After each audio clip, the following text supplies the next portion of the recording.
बिस्मिल्लाहिर्रहमानिर्रहीम।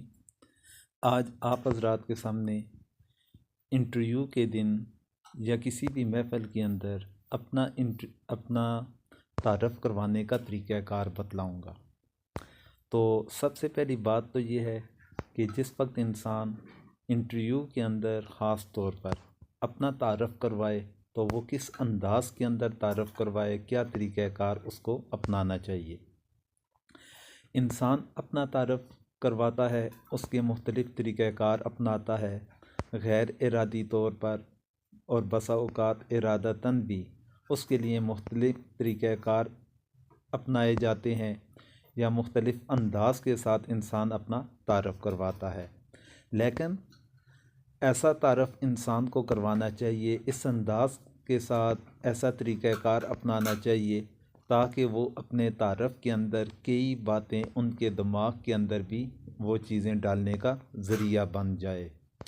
और सबसे पहली बात तो ये है कि इंटरव्यू के दौरान अपना तारफ़ करवाते वक्त इंसान अपने तारफ़ को 3 हिस्सों के अंदर तकसीम कर ले। सबसे बेहतरीन तरीक़ाकार ये है कि इंसान अपने तारफ़ को 3 हिस्सों के अंदर तकसीम कर ले।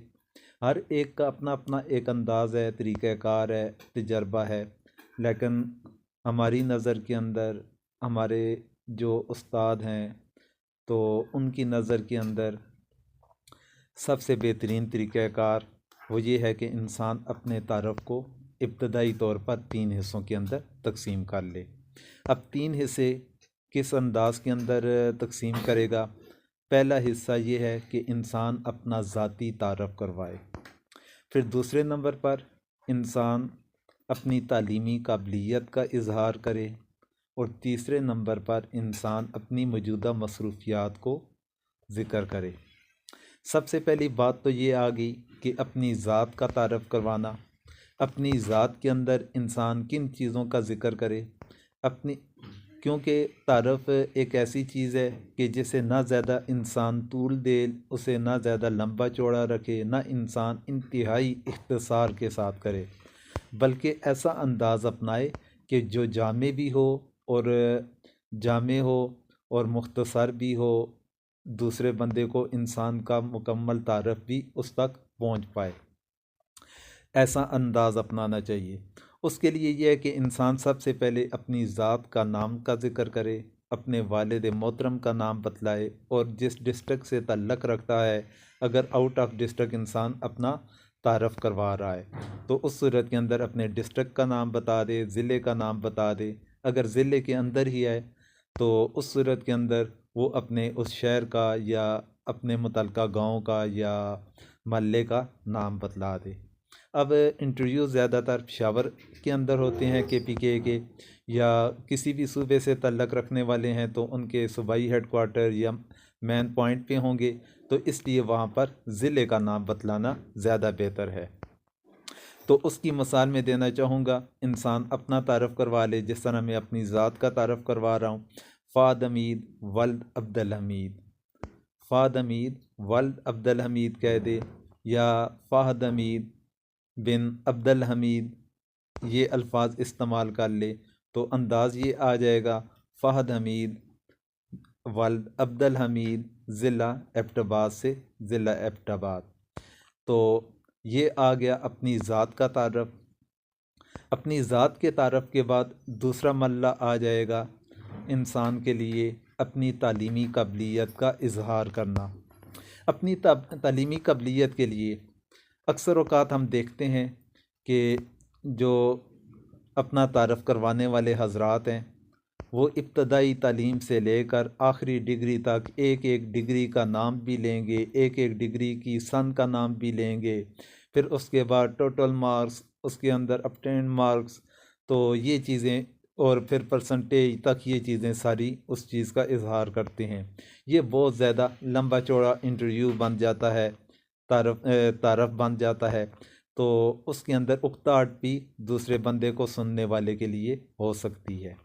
तो उसके लिए हर इंसान का अपना तजर्बा है, लेकिन मेरी नज़र के अंदर सबसे बेहतर तरीक़ाकार ये है कि इंसान जो टॉप की 2 डिग्रीज़ हैं तो उनका सिर्फ़ इज़हार कर ले। मिसाल के तौर पर अगर एक बंदा मास्टर है एमए उसने कर रखा है, वो अपने बीए का बतला दे कि मैंने बीए फ़लाँ सन के अंदर फ़लाँ यूनिवर्सिटी से किया था और मास्टर मैंने फ़लाँ यूनिवर्सिटी से फ़लाँ सन में किया था। अगर एमफिल है तो वो अपने मास्टर का और एमफिल का बतला दे, और अगर पीएचडी होल्डर है या पीएचडी कर रहा है, कंटिन्यू है, तो ऐसी सूरत के अंदर एमफिल का तस्करा कर ले और साथ में पीएचडी का तस्करा कर ले। तो मेरे ख़्याल में, मेरी नज़र के अंदर ये लास्ट वाली 2 डिग्रीज़ का ज़िक्र कर लेना तालीमी काबिलियत के अंदर ये ज़्यादा बेहतर रहेगा। मिसाल के तौर पर मैं अपना अगर तारफ़ करवाना चाहूँ तो कह सकता हूँ कि मैंने एमफिल सन 2019 के अंदर हरीपुर यूनिवर्सिटी से मुकम्मल किया था, जबकि पीएचडी मेरी अब्दुल वली ख़ान यूनिवर्सिटी मर्दान से जारी है और इख्तितामी मराहिल के ऊपर है। ये आ गया तालीमी काबिलियत के लिहाज से। तो अगर उसके अंदर मज़ीद उनकी तरफ से कोई तालीमी काबिलियत के लिहाज से सवाल होता है तो उस सवाल को मद्देनज़र रख कर उसके मुताबिक आप जवाब दे दें।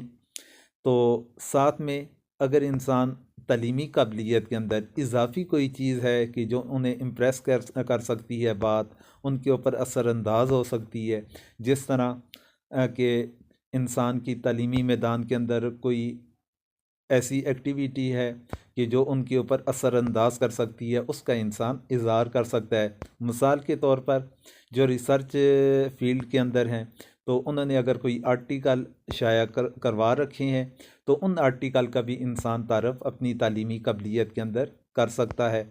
मिसाल के तौर पर मेरा एक आर्टिकल एक्स कैटेगरी के अंदर शाया हो चुका है, फिर इसी तरह एक वाई कैटेगरी के अंदर, तो मैं उसका इज़हार कर सकता हूँ उसके सर मैंने फ़लाँ टॉपिक के ऊपर एक्स कैटेगरी के अंदर मैंने अपना आर्टिकल शाया करवाया था, जब कि फ़लाँ टॉपिक के ऊपर मैंने वाई कैटेगरी का आर्टिकल वो मैं शाया करवा चुका हूँ। तो या इतनी तादाद के अंदर 2 मेरे आर्टिकल हैं, वो मेरे एक्स कैटेगरी के हैं, और 1 या 2 मेरे आर्टिकल वाई कैटेगरी के अंदर भी शाया हो चुके हैं, और उसके साथ में इंसान उसका कोई ना कोई प्रूफ अपने पास रख भी ले, ताकि अगर मौका मिले तो वो इंसान दिखा भी सकता है।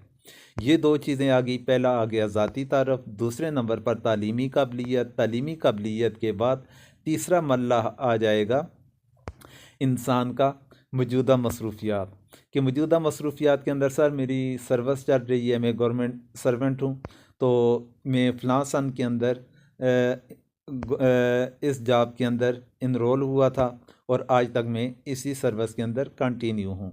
तो इस तरह अपना मौजूदा मसरूफियात का इंसान तारफ़ करवा ले। तो ये 3 हिस्सों के अंदर मुश्तमिल इंसान का इंटरव्यू हो।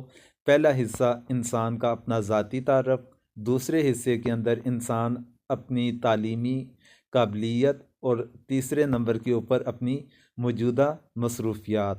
फिर मौजूदा मसरूफियात और तालीमी काबिलियत को इस अंदाज के साथ पेश करना कि उनके ऊपर ज़्यादा से ज़्यादा असरात नमूदार हों, कि तालीमी काबिलियत के अंदर इंसान का कोई कारनामा है उसका इज़हार करे, मौजूदा जो मसरूफियात हैं उन मसरूफियात के अंदर ऐसा पॉइंट इंसान लाने की कोशिश करे कि जो उनके ऊपर असरअंदाज हो और उनके दिल के अंदर नरमी पैदा हो, और उन्हें इस जॉब के लिए जिसके लिए वो इंटरव्यू दे रहे हैं इसके लिए सिलेक्शन करने पर वो ज़हनी तौर पर अपने आप को आमादा कर सकें। ये तरीक़ाकार इंसान को अपनाना चाहिए किसी भी इंटरव्यू के अंदर अपना तारफ़ करवाने के लिए, अपना किसी भी जॉब के लिए, किसी भी सर्विस के लिए। तो ये इंसान अगर इन बातों को मद्देनज़र रखे तो इंशाअल्लाह अल्लाह ताला से उम्मीद है कि अल्लाह ताला उसे कामयाबी देंगे। इन्हीं अल्फाज के साथ इजाज़त चाहता हूँ। आखिर में दुआओं की दरख्वास्त है।